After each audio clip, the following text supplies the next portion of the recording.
Assalamualaikum warahmatullahi wabarakatuh. Waalaikumsalam warahmatullahi wabarakatuh. Kami dari kelompok 3 akan mempresentasikan tentang stratifikasi sosial. Saya Abdul Fikri. Dan saya Syarif Akbar. Ya, kami akan mempresentasikan langsung saja ke slide pertama, yaitu pengertian stratifikasi. Apa sih itu stratifikasi sosial? Jadi stratifikasi sosial adalah pengelompokan masyarakat ke dalam lapisan-lapisan sosial secara bertingkat. Lapisan ini terjadi karena adanya perbedaan status di masyarakat. Perbedaan tersebut bisa dilihat dari kekayaan atau harta benda, kekuasaan, wewenang, dan pendidikan, terus keturunan atau kehormatan. Terus selanjutnya unsur-unsur stratifikasi sosial. Stratifikasi sosial memiliki beberapa unsur penting, yaitu yang pertama status, kedudukan, posisi seseorang dalam masyarakat. Yang kedua adalah peran, perilaku yang diharapkan dari status tersebut. Yang ketiga ada nilai dan norma, aturan yang mengatur kehidupan sosial. Yang keempat ada kekuasaan kemampuan untuk mempengaruhi orang lain. Yang terakhir ada kekayaan, yaitu kepemilikan harta benda atau ekonomi. Selanjutnya yaitu dasar-dasar pelapisan sosial. Stratifikasi sosial terbentuk karena beberapa dasar, yaitu yang pertama kekayaan. Kekayaan adalah orang yang memiliki harta benda lebih banyak seperti tanah atau usaha, biasanya menempati lapisan sosial yang lebih tinggi. Kekayaan sering menjadi ukuran paling mudah untuk melihat status seseorang. Selanjutnya ada kekuasaan. Kekuasaan yaitu individu yang memiliki wewenang atau jabatan seperti pemimpin atau penjabat, memiliki kemampuan untuk mempengaruhi orang lain. Semakin besar kekuasaan, semakin tinggi pula kedudukan dalam masyarakat. Terus ada kehormatan. Kehormatan adalah status sosial, juga bisa diperoleh dari rasa hormat masyarakat, misalnya kepada tokoh adat, tokoh agama, atau orang yang berjasa. Walau tidak selalu kaya, mereka memiliki posisi tinggi karena dihargai. Dan yang terakhir ada pendidikan. Pendidikan adalah orang dengan pendidikan tinggi biasanya lebih dihormati karena dianggap memiliki wawasan luas dan kemampuan lebih. Pendidikan juga memiliki peluang untuk mendapatkan pekerjaan dan status yang lebih baik. Selanjutnya ada stratifikasi sosial menurut Clifford Geertz. Menurut Clifford Geertz, masyarakat Jawa terbagi menjadi yang pertama santri, kelompok masyarakat yang taat menjalankan ajaran agama, khususnya Islam. Mereka biasanya dekat dengan kegiatan keagamaan seperti di pesantren, masjid, dan aktif dalam kegiatan ibadah sehari-hari. Yang kedua adalah abangan, kelompok masyarakat yang lebih banyak mengikuti tradisi dan budaya lokal. Mereka tidak terlalu ketat dalam menjalankan ajaran agama dan sering mencampurkan unsur kepercayaan tradisional dengan kehidupan sehari-hari. Dan yang ketiga ada priyayi, kelompok yang memiliki status sosial tinggi, biasanya berasal dari kalangan bangsawan atau orang yang memiliki jabatan penting. Mereka dikenal memiliki gaya hidup yang lebih halus dan dihormati dalam masyarakat. Pembagian ini menunjukkan bahwa dalam masyarakat Jawa terdapat pelapisan sosial yang tidak hanya berdasarkan ekonomi, tetapi juga dilihat dari budaya, kepercayaan, dan kedudukan sosial. Selanjutnya, sifat stratifikasi sosial, yaitu yang pertama tertutup. Pada musim ini, seseorang sangat sulit untuk berpindah dari satu lapisan ke lapisan lain. Sejak lahir, seperti dalam sistem kasta. Jadi, walaupun seseorang berusaha keras, peluang untuk naik status tetap terbatas. Yang kedua ada terbuka. Dalam sistem ini, setiap orang memiliki kesempatan untuk naik atau turun status sosial. Perubahan biasanya terjadi melalui pendidikan, pekerjaan, atau usaha. Misalnya, seseorang dari keluarga sederhana bisa menjadi sukses karena kerja keras. Dan yang terakhir ada campuran. Campuran merupakan golongan antara sistem tertutup dan terbuka. Artinya, ada bagian masyarakat yang masih sulit berubah, tetapi ada juga peluang untuk berpindah status. Contohnya, seseorang mungkin memiliki batasan karena latar belakang keluarga, tetapi tetap bisa meningkat melalui pendidikan. Sifat stratifikasi ini mempengaruhi bagaimana peluang kehidupan seseorang dalam masyarakat. Selanjutnya ada mobilitas sosial. Mobilitas sosial adalah perpindahan status sosial seseorang dalam masyarakat, baik ke arah yang lebih tinggi maupun lebih rendah. Mobilitas sosial dapat dipengaruhi oleh pendidikan, pekerjaan, ekonomi, dan kesempatan yang dimiliki seseorang. Jenis-jenis mobilitas sosial. Yang pertama ada vertikal naik, itu peningkatan status sosial. Yang kedua ada vertikal turun, penurunan status sosial. Yang ketiga ada horizontal, perpindahan tanpa perubahan tingkat. Mobilitas sosial menunjukkan bahwa dalam masyarakat terbuka, status seseorang dapat berubah seiring waktu. Pengaruh stratifikasi sosial terhadap pembangunan desa. Stratifikasi sosial memiliki pengaruh penting dalam kehidupan masyarakat desa. Perbedaan lapisan sosial dapat memengaruhi jalannya pembangunan dan kesejahteraan masyarakat.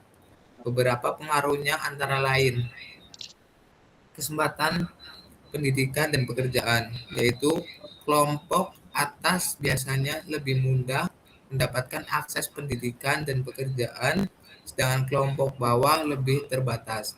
Kesenjangan sosial, yaitu perbedaan antara kaya dan miskin dapat menimbulkan ketimpangan dan rasa tidak adil dalam masyarakat.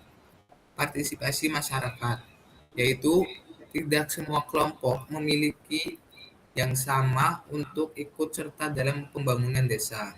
Terus yang terakhir pengambilan keputusan, yaitu kelompok dengan status lebih tinggi biasanya lebih berpengaruh dalam menentukan kebijakan. Selanjutnya ada stratifikasi berdasarkan kasta. Stratifikasi berdasarkan kasta adalah pembagian masyarakat berdasarkan keturunan atau kelahiran. Dalam sistem ini, status sosial seseorang sudah ditentukan sejak lahir dan biasanya sulit untuk diubah. Contoh yang paling dikenal terdapat di India, di mana masyarakat dibagi ke dalam beberapa kasta dengan aturan dan peran masing-masing. Setiap orang harus menjalani kehidupan sesuai dengan kastanya, termasuk dalam pekerjaan dan pergaulan. Karena itu, sistem ini termasuk stratifikasi tertutup. Sistem kasta dapat menyebabkan ketidaksetaraan sosial karena tidak semua orang memiliki kesempatan yang sama untuk meningkatkan statusnya. Selanjutnya yaitu stratifikasi berdasarkan pendidikan. Stratifikasi pendidikan membedakan masyarakat berdasarkan tingkat pendidikan yang dimiliki. Orang berpendidikan tinggi biasanya dihargai karena memiliki kemampuan, wawasan, dan keterampilan lebih baik.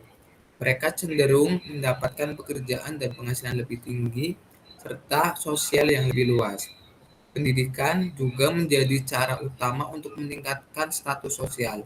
Selain itu, pendidikan memengaruhi cara berpikir, bersikap, dan berinteraksi dalam masyarakat, sehingga membentuk pola sosial dan hubungan antar individu. Selanjutnya ada stratifikasi berdasarkan jabatan. Stratifikasi ini didasarkan pada jabatan atau posisi seseorang dalam masyarakat atau organisasi. Contohnya, kepala desa, pemimpin tertinggi di desa, bertanggung jawab mengatur pemerintahan desa, mengambil keputusan penting, dan mewakili desa dalam kegiatan resmi. Yang kedua ada perangkat desa, bekerja di bawah kepala desa, membantu administrasi, melaksanakan program pembangunan, dan mengurus kebutuhan warga. Yang ketiga ada masyarakat biasa, melaksanakan aturan dan kebijakan desa, berpartisipasi dalam kegiatan sosial, serta menjaga tradisi dan budaya setempat. Semakin tinggi jabatan seseorang, semakin besar pula kekuasaan, tanggung jawab, dan pengaruhnya dalam masyarakat. Stratifikasi berdasarkan usia. Stratifikasi usia membedakan masyarakat berdasarkan kelompok umur, yaitu orang yang lebih tua biasanya lebih dihormati karena dianggap memiliki pengalaman, pengetahuan, dan kebijakan yang lebih tinggi. Mereka sering dijadikan penasehat dalam pengambilan keputusan atau pemimpin adat di desa. Sementara itu, kelompok muda cenderung lebih aktif dalam kegiatan fisik, inovasi, dan pembaruan. Mereka biasanya menjadi tenaga kerja utama, pelajar, atau penggerak program pembangunan. Dengan stratifikasi usia, setiap kelompok memiliki peran dan tanggung jawab yang berbeda, sehingga kemampuan sosial masyarakat dapat berjalan lebih seimbang dan teratur.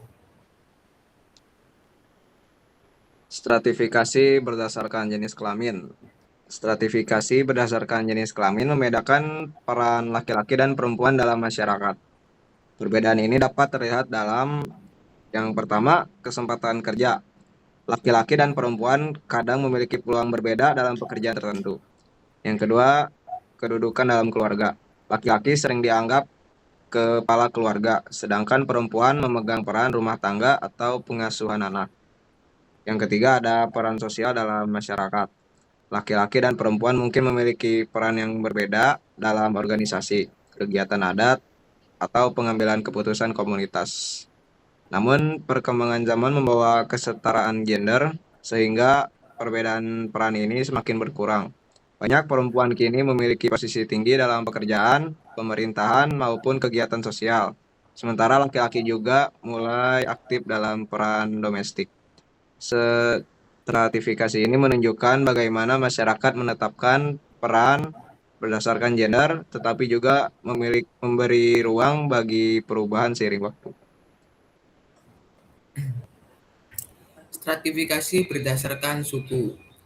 Stratifikasi berdasarkan suku ini membedakan masyarakat berdasarkan latar belakang budaya dan asal-usul etnis. Setiap suku memiliki adat, bahasa, dan kebiasaan yang berbeda, yang mempengaruhi hubungan sosial dan status seseorang dalam masyarakat. Misalnya, dalam suatu desa, suku tertentu memiliki suku tertentu mungkin lebih dihormati karena memiliki peran secara tradisi, adat, atau kontribusi terhadap pembangunan komunitas. Selain itu, perbedaan suku juga dapat mempengaruhi yang pertama, interaksi sosial, yaitu cara berkomunikasi, cara kerja, dan penyelesaian konflik antar warga. Yang kedua, kesempatan sosial dan ekonomi, yaitu beberapa suku mungkin memiliki akses lebih mudah ke pendidikan, pekerjaan, atau posisi tertentu dalam komunitas. Dan yang terakhir yaitu penerimaan budaya, yaitu penghargaan masyarakat terhadap praktik budaya dan tradisi suku lain. Stratifikasi berdasarkan agama.